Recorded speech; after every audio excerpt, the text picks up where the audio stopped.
Hi, this is the WIKO U Pulse and I'll show you how to log out from Gmail account on this device.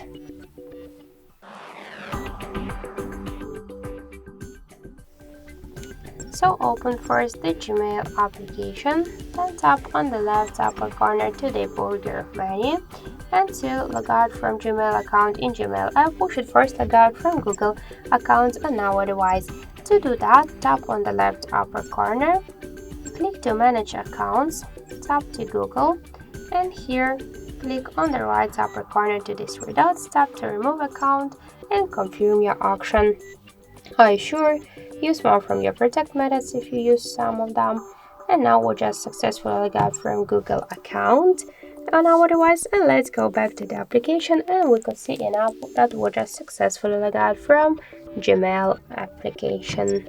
So thank you for watching, and if you find this video helpful, leave thumbs up and subscribe our channel.